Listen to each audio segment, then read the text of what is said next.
मीरा भाईंदरमधील आदिवासी जमिनींच्या खरेदी विक्री व्यवहारांवरून सध्या मोठा वाद निर्माण झाला आहे। ठाणे जिल्हाधिकाऱ्यांच्या चौकशी अहवालात भाजपा आमदार नरेंद्र मेहता आणि त्यांच्या कंपनीवर गंभीर ठपका ठेवण्यात आल्याचा दावा केला जातोय। या व्यवहारांमध्ये आदिवासी जमिनींचं बेकायदा हस्तांतरण करणं, महसूल अभिलेखात फेरफार करणं आणि त्रुटी ठेवणं यासारखे गंभीर प्रकार घडल्याचं समोर आलंय। या प्रकरणी संशयास्पद भूमिका घेणाऱ्या महसूल अधिकाऱ्यांवरही आता प्रश्नचिन्ह उपस्थित केलं जात आहे। धनंजय दळवी अधिक माहिती देत आहेत। धनंजय, तुम्ही एक दिवस संपूर्ण त्या भागामध्ये फिरलात, तिकडच्या लोकांची माहिती घेतली, या व्यवहाराची माहिती घेतली आहे, काय प्रकरण बाहेर येत आहे, किती खोल प्रकरण आहे?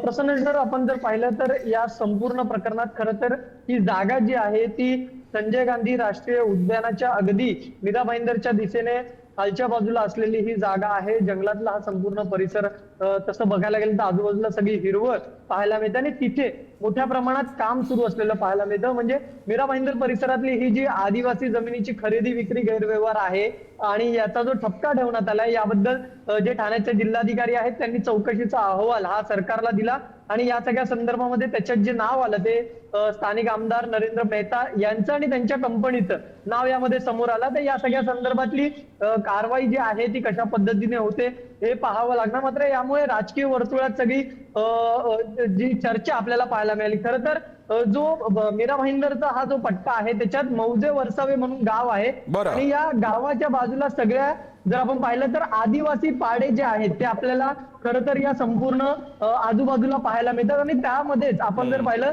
तर या आदिवासी व्यक्तींचीच ही जमीन आहे आणि बेकायदेशीरपणे ती हस्तांतरित करण्याचा आरोप जो आहे तो या आदिवासी कुटुंबाने सुद्धा केला। पारंपरिक पद्धतीने ही जमीन आमची आहे, मात्र कोणताही व्यवहार न करता ती जमीन आमच्याकडून घेतली गेली आणि तिथे तलाव बांधण्यात आलं। तिथे ती जी काही कन्स्ट्रक्शन सध्या हॉटेल आणि रिसॉर्टचं जे पंचतारांकित पद्धतीने सुरू आहे ते सगळं तिथे सुरू आहे। त्यामुळे त्यांनी स्थानिक प्रशासनाकडून आणि सरकारकडून दाद मागितलेली आहे। या सगळ्या प्रकरणात आम्हाला न्याय मिळावा अशी त्या कुटुंबांची मागणी। आपण ही मागणी लावून धरूया आणि या प्रकरणाच्या सखोल चौकशी होईपर्यंत आणि न्याय मिळेपर्यंत पुढारी न्यूज हा विषय लावून धरेल। तुर्तास धन्यवाद धनंजय, तुम्ही दिलेल्या माहितीबद्दल।